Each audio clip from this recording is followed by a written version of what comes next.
It was almost real, the Pro Wrestling History Podcast, episode 113.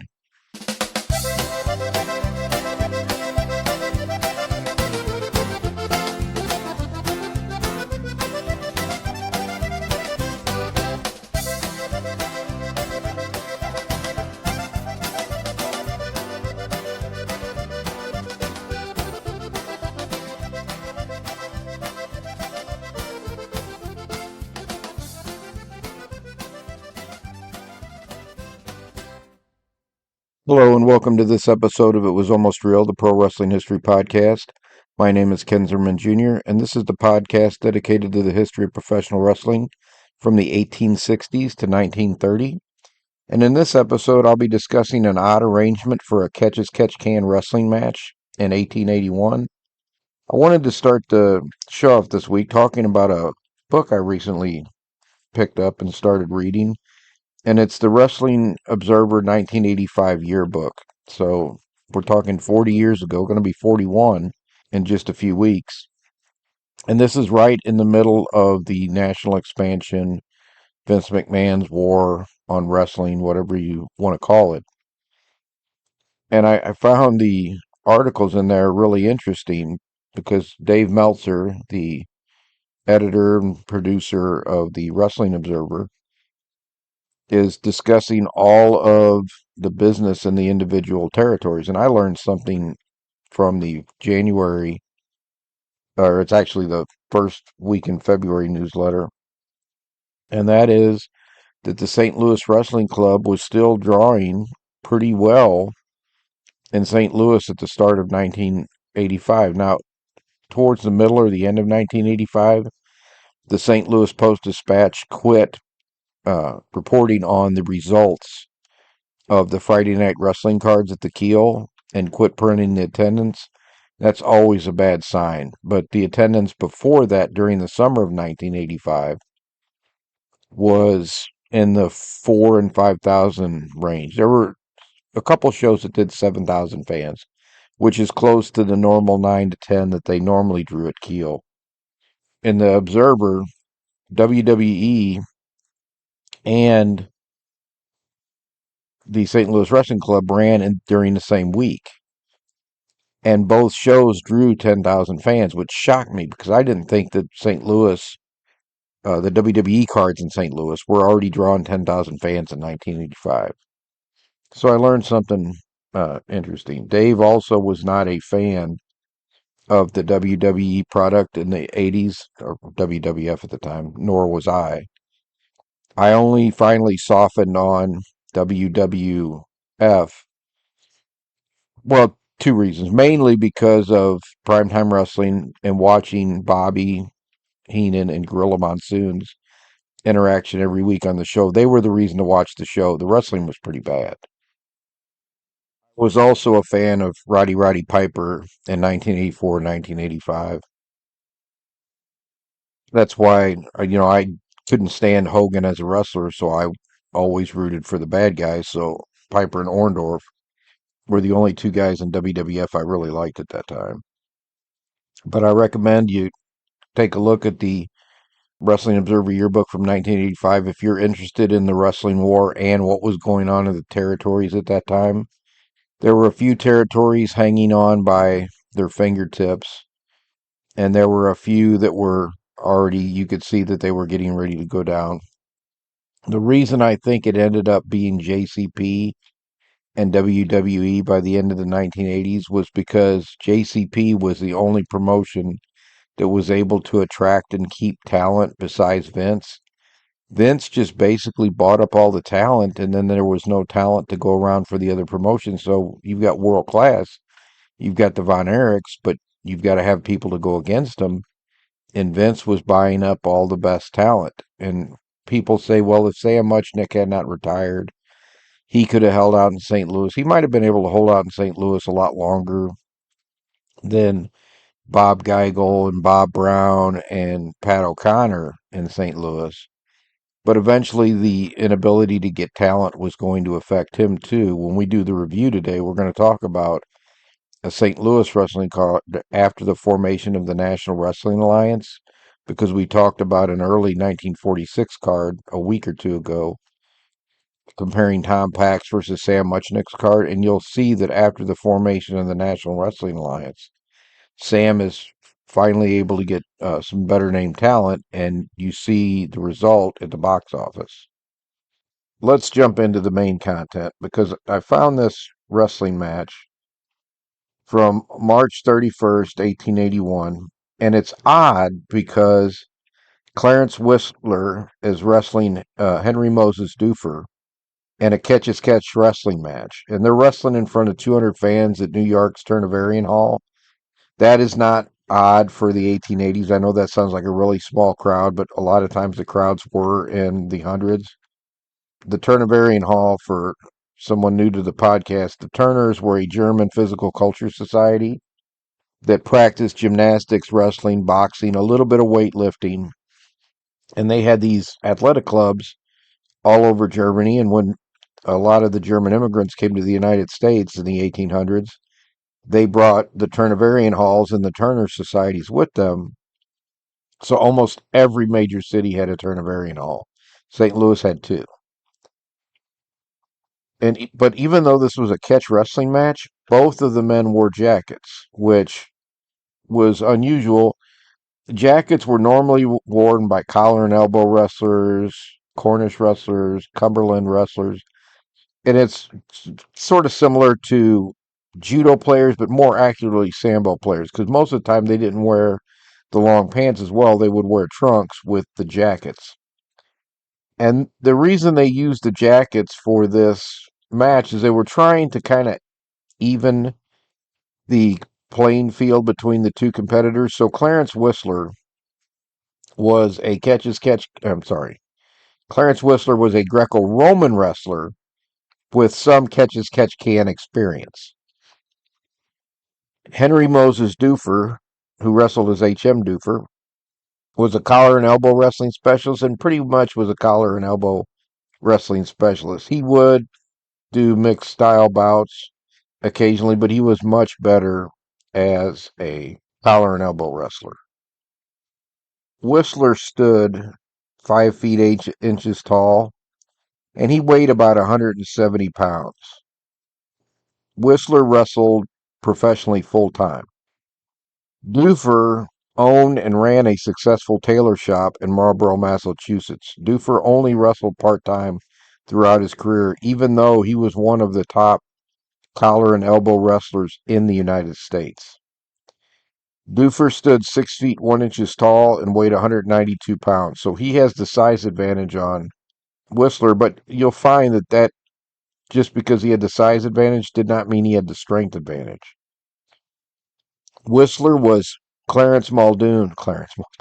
Clarence Whistler was William Muldoon's toughest opponent.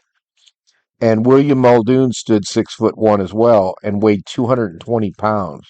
And if you've ever seen a picture of William Muldoon, he was one of the first really muscular professional wrestlers.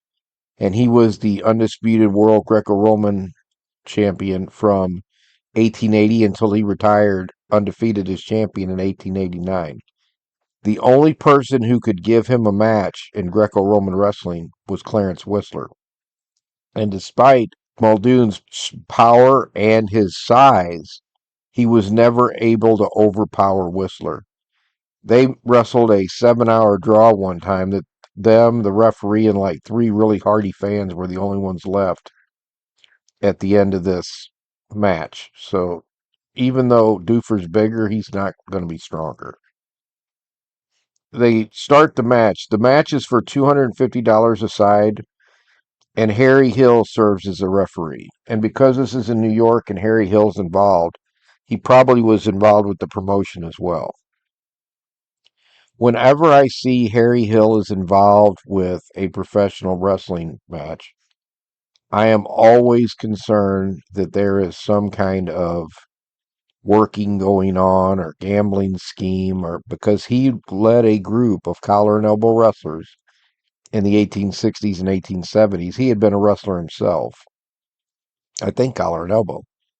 But Harry Hill had a a tavern sports club in New York, and he spent a lot of time arranging wrestling matches, and he had this group of professional collar and elbow wrestlers. Homer Lane was the guy mainly associated with Harry Hill, but the group also included John McMahon, who was a very skilled collar and elbow wrestler and was the champion after J.H. McLaughlin, and J.H. McLaughlin was also part of this group. While Henry Moses Dufer wrestled all three of those competitors, I have never seen where I thought Dufer was working a match. So, of course, I'm very interested in this because I want to see, oh, do I think that he worked a match? And I will let you know at the end of this. So, let's talk about the match itself.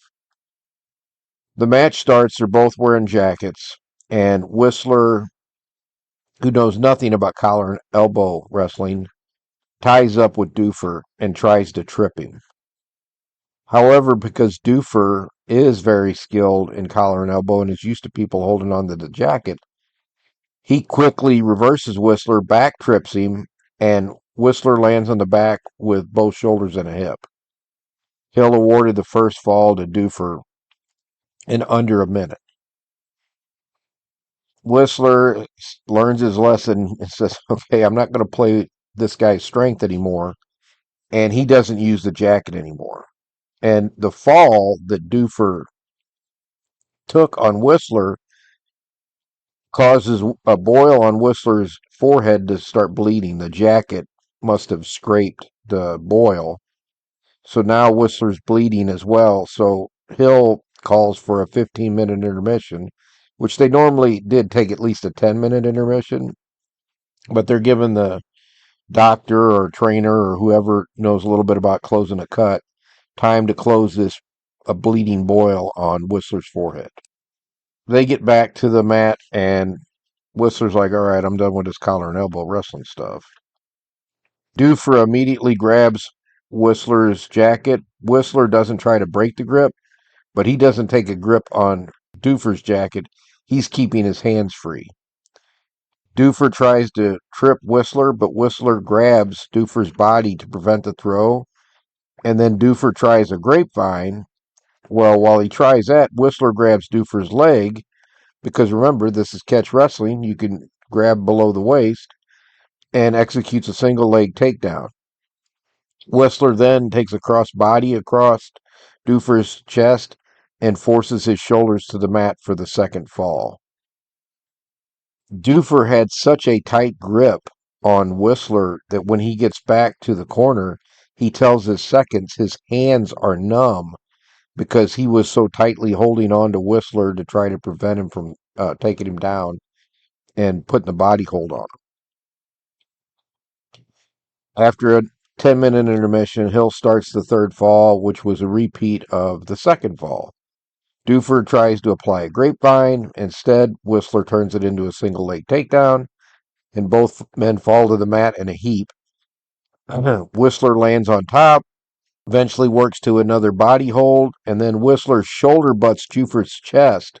So he's on top of him. Dufer successfully keeping his shoulder off the mat at first. And so then Whistler starts shoulder butting him. I don't know if you've ever seen the MMA fight between Conor McGregor and Donald Cerrone, but if you've ever seen that, McGregor uses a very successful shoulder butt to daze Cerrone and set up the knockout. Well, Whistler kind of does the same thing, except he is shoulder butting Dufer's chest, and Dufer's shoulders and hip finally touch the mat for the third fall. So now Whistler is up 2 falls to 1. As soon as they start the fourth fall, Whistler goes after Dufer. And he drops to a knee and tries to grab a leg, but Dufer uses a two-hand grip on the collar of Whistler's jacket to hold Whistler off. And they repeat this exchange like 2 or 3 times. Dufer tries a surprise pin on Whistler by stepping over Whistler while Whistler's on one knee. And it kind of works to Whistler's advantage. While Dufer is able to push Whistler to the mat, Whistler rolls through the push and took Doofer over with him, and Whistler ends up on top. Doofer rolls to his stomach this time to try to escape, but Whistler applies a hammerlock to try to turn Doofer. Doofer's own body's in the way, though. And if you've ever had a hammerlock, you know that puts a tremendous amount of pressure on the rotor cuff. Well, Whistler, who's strong as an ox, is trying to push him over with this hammerlock, but Doofer can't get his body to roll the way he wants it, so he can actually just roll into the pin and get this pressure off his shoulder. So he starts screaming, "Don't break my arm, don't break my arm," because he's feeling that pain in his rotor cuff. And Hill asked Doofer if he was giving up, and Doofer said, "Yes, yes, I give up, I give up." Hill tapped Whistler on the shoulder, and Whistler had won the match 3-1. Doofer actually thought Whistler had broken his arm, but the doctor took a look at him and said, "No, you've only got a bad sprain right now of your arm and shoulder." Doofer healed up after a couple months where he was full-time tailor, and he went back to wrestling after that. But by 1881, Doofer's best years were behind him. He was the collar and elbow champion in the 1870s. In the 1880s, it was pretty much John McMahon, and he surpassed everybody by that point. Sadly, the 25-year-old Whistler only had 4 more years to live. He led a very fast lifestyle, and he went on a tour to Australia. And while he was primarily wrestling, he also did a boxing match where he got knocked around pretty good because he's a strong wrestler, but he's not used to boxing. There are a lot of apocryphal tales about him in Australia. He dies so young, and because he's so strong, people can't understand how someone so young and powerful died so early. So there's all kinds of stories about him chewing bottles of glass to win bet, or chewing the glass from bottles to win bets that led to his death and all that. There's really no evidence for any of that. More than likely, he just drank himself to death. He had a very serious alcohol problem. It led to a lot of falling outs between him and William Muldoon. He was drinking very heavily when he was in Australia. If you go back and you look at classic Hollywood in the 19 teens and 1920s, you will be shocked at the number of 20 and 30-year-olds who drank themselves to death at that young age. So I think that's all that really happened here. And people were like, that couldn't happen to such a strong guy. You know, there had to be something else. But no, I think it was just his fast living got done him in. And then Doofer continued to be a successful tailor. He would continue to wrestle part-time, and then by the 1880s, after he had retired, he was someone that the newspapers would go to get comments about wrestling from time to time. So Clarence Whistler and Henry Moses Doofer, two of the best wrestlers of the, in Doofer's case, 1870s, and in Whistler's case, the 1880s. So I have 2 recommendations for this week, and then I want to review Sam's card from Friday, March 4th, 1949 at the Kiel Auditorium. My first recommendation is Chicago TV show, because the first match was from Chicago in 1950, and that was a tag team match, best 2 out of 3 falls between Vern Gagne and Bobby Bruns and Al Williams and Rudy Kay. Al Williams and Rudy Kay were kind of a famous roughneck tag team from the 1950s. And then a match between Bronco Nagurski and Lou Thez. It was actually from 1951 in Chicago. So whoever put this together on YouTube just kind of put them together, because I don't think they ever aired like that. And I found this card fascinating for a couple reasons. Number one, this tag match was the old style tag match where both partners had to be pinned for a fall. So you had 6 falls in this best 2 out of 3 falls match because both of the wrestlers had to be pinned. And I can see why they went away from this, because you're having 6 falls in a 20-minute match, and then you'll have a world championship match. go an hour with no falls, and how many finishes are you blowing in one tag team match? So it makes a lot of sense to why they got rid of that really quickly. It is kind of interesting when you watch how they did it, but again, it was kind of exhausting just watching this 20-minute match with 6 pinfalls in it. The other thing that struck me in this match, so Gagne's in his 20s, Bobby Bruns and Rudy Kay are in their mid 30s. I don't know how old Al Williams is because we don't have a date of birth or a date of death on him. But Russ Davis, the announcer, was talking about how the fans were calling him Grandpa. And he said, well, he is a grandpa. So he at least had a grandchild.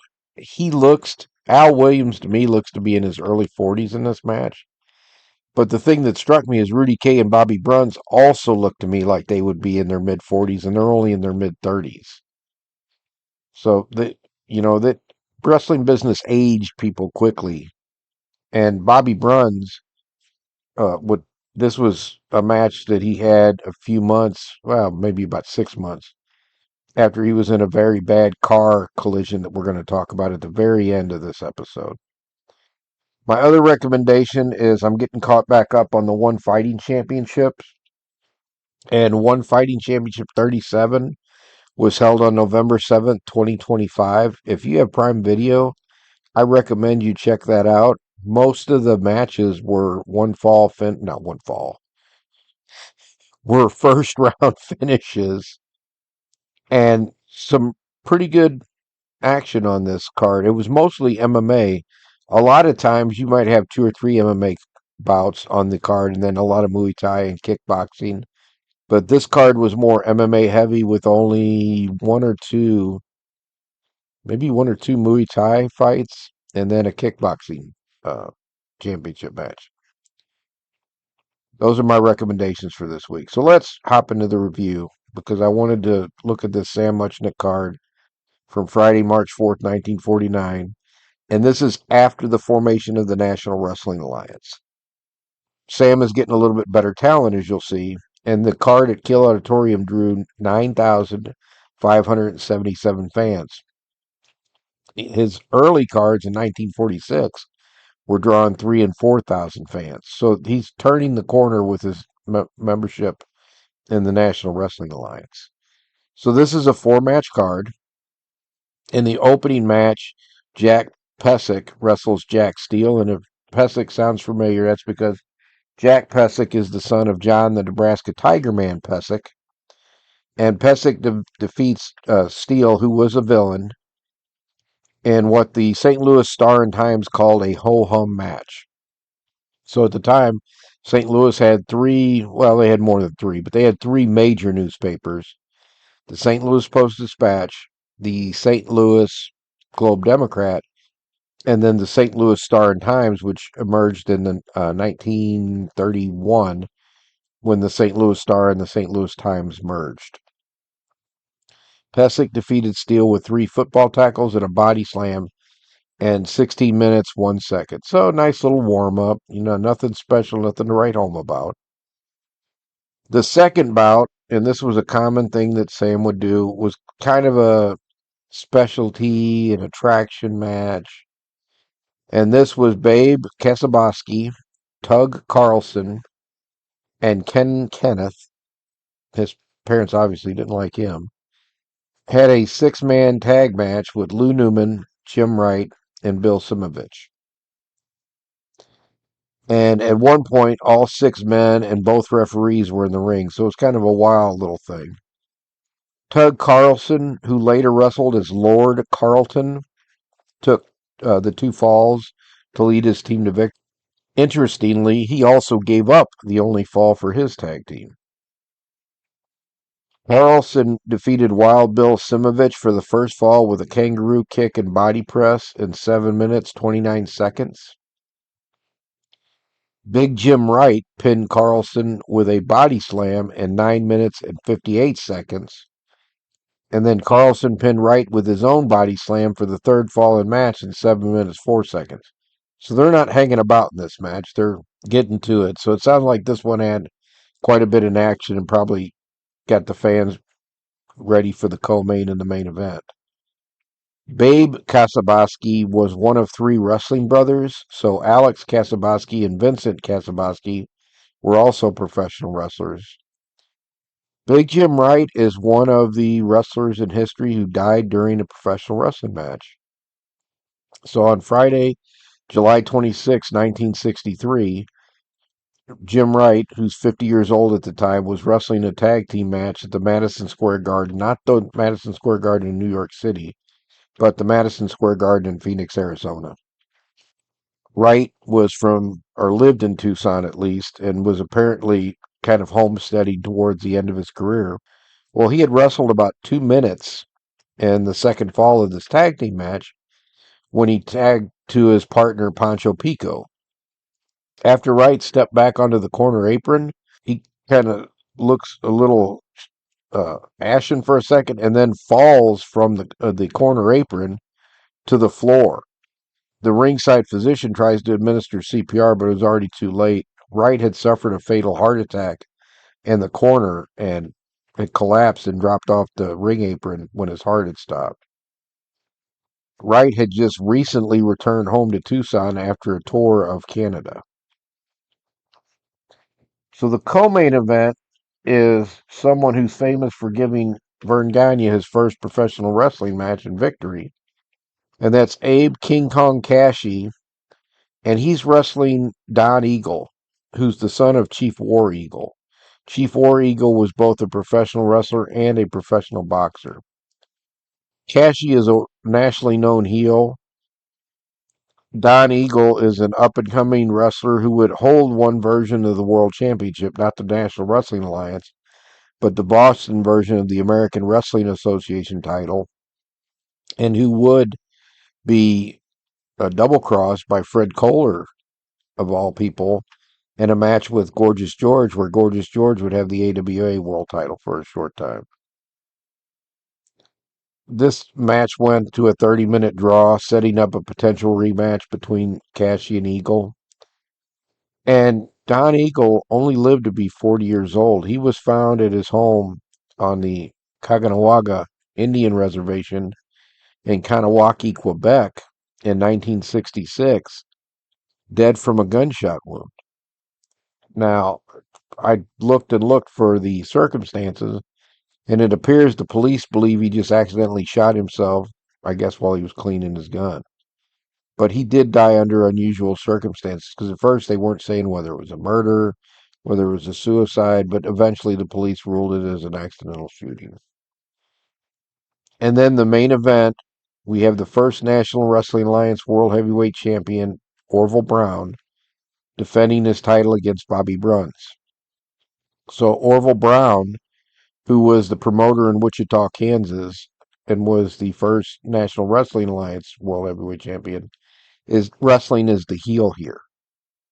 And in this match, the 40-year-old Brown, who turned 41 on March 10th, 1949, defeated Bruns, but it was a exciting match, but it was only a one-fall match. So Sam would be known for 2 out of 3 fall world title matches as a St. Louis promoter.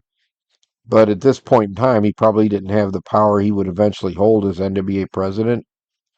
And Orville Brown, as the promoter and the world heavyweight champion, probably got to call what it was going to be. So he wrestled Bruns in a best, or not a best, he wrestled Bruns in a one-fall match. And Bruns actually threw Brown out of the ring 8 times. So Bruns is a St. Louis legend. He was a booker for both St. Louis and Kansas City for a long time and was a very popular wrestler in St. Louis.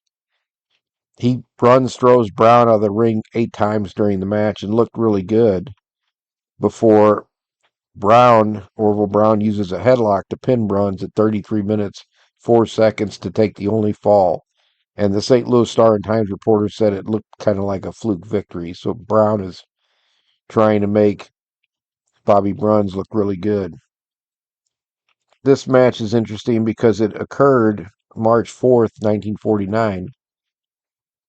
7 months later, on the morning of November 1st, 1949, at about 1 o'clock in the morning, Orville Brown is coming back from a title defense in Des Moines, Iowa. And he is driving, I believe it was a Cadillac. Very nice car.